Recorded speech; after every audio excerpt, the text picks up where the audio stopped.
All right, crew, system checks are nominal. Life support is completely stable, and well, we are officially ready for a brand new mission in survival agriculture. Welcome aboard. Today, we're diving into this really essential explainer that takes us all the way from microscopic potential to a totally sustainable food source. We are absolutely going to master the science of home mycology together. Hi everyone, I'm Becky Manslaughter, and this is a special cultivation feature created just for my good friends at CMLC Labs. We're beaming this transmission directly to you to make sure your onboard agricultural protocols are, quite frankly, flawless. So, here's our flight plan for today. 1. Culture and oyster varieties. 2. The still air box setup. 3.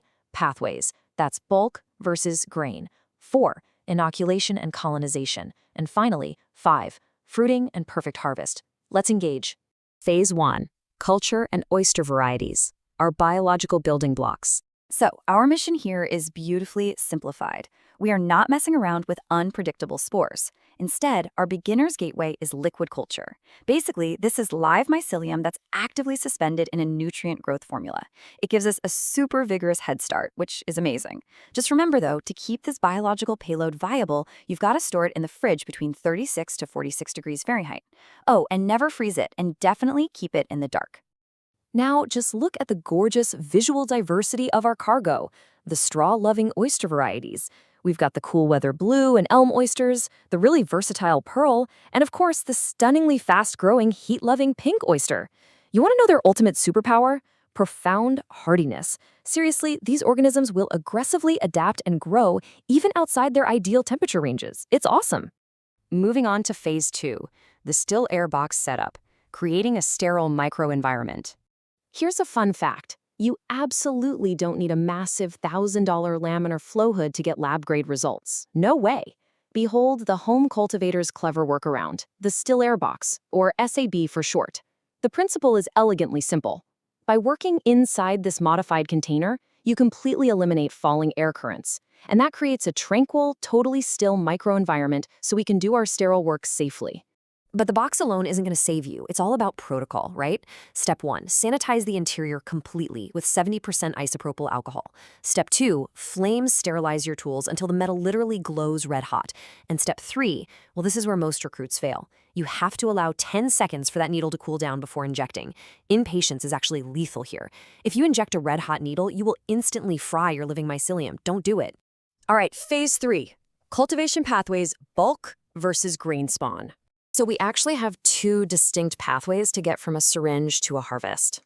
The first one is direct to bulk. This is super beginner friendly. You just inject the liquid culture straight into a prepared straw bag. It requires minimal equipment and really cuts down on handling risks.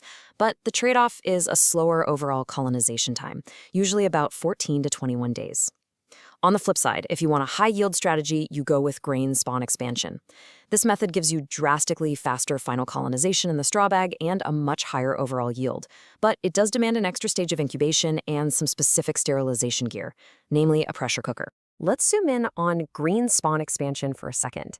Try to think of grain spawn as a mycelial battery. You take one syringe of liquid culture, right, and you inject just 1 to 2 cc's into a pressure-cooked quart jar of grains. That single jar colonizes and becomes an exponential multiplier. Suddenly, you've got thousands of individual inoculation points capable of seeding up to 10 massive bulk straw bags. The return on investment is just phenomenal. Phase 4. Inoculation and colonization, seeding the substrate. Okay, listen closely. Please pay extreme attention to this directive. Do not mix the bag. I repeat, do not mix it. When you're working with liquid culture in a straw bag, if you shake or mix the contents, you end up spreading that tiny amount of fluid way too thin across the substrate, and you will stall the growth entirely. You have to allow the liquid to pool naturally at the injection site so the mycelium can group together and grow outward with real strength. Once inoculated, colonization basically becomes a waiting game, governed strictly by temperature and your daily observation. What we're looking for is aggressive, fluffy, snow-white mycelial growth. Ideally, keep it in a dark location right at 70 to 75 degrees Fahrenheit. But you've got to stay vigilant on contamination watch. If you see even a hint of green or black, or if you smell a foul, sweet odor, that bag is lost. Seriously, do not open it. Discard it immediately out the airlock to protect the rest of your workspace. And finally, Phase 5, Fruiting and perfect harvest, the climax phase. To trigger fruiting, we use a highly effective, minimal equipment technique called the Gorilla Countertop Method. Once your bag is fully colonized and stark white, take a sterile blade and cut X-shaped slits into the side. Oysters absolutely crave intense humidity, like around 85 to 95%, and high fresh air exchange. So by misting those slits 2 to 3 times daily and trapping the moisture with a loosely placed plastic bag or a humidity dome, you perfectly simulate the exact conditions needed to trigger robust flushes right on your workstation. Now, timing your harvest is absolutely critical, so let's track the anatomy real quick. If the cap edges are curled deeply downward, you're in the early phase. Just let them keep growing. The perfect time to harvest is right when those caps flatten out beautifully. When you see that, gently twist at the base. But if the edges have curled completely upward, you're a bit too late. At that point, the mushroom is dropping spores and losing its premium culinary texture. Once you and the crew have mastered the Gorilla Method and can produce consistent flushes, well, you're ready for the next level. You can scale up your operations to a Martha tent. That's an automated greenhouse shelving unit that controls humidity and air exchange electronically. This kind of upgrade allows you to manage multiple bags simultaneously, scaling your yields to 3 to 4 massive flushes across your entire lab setup. It's a real game changer. Think about it. If we can master the intricate life cycles of fungi inside a simple box, imagine what other self-sustaining ecosystems we can build out here in the stars.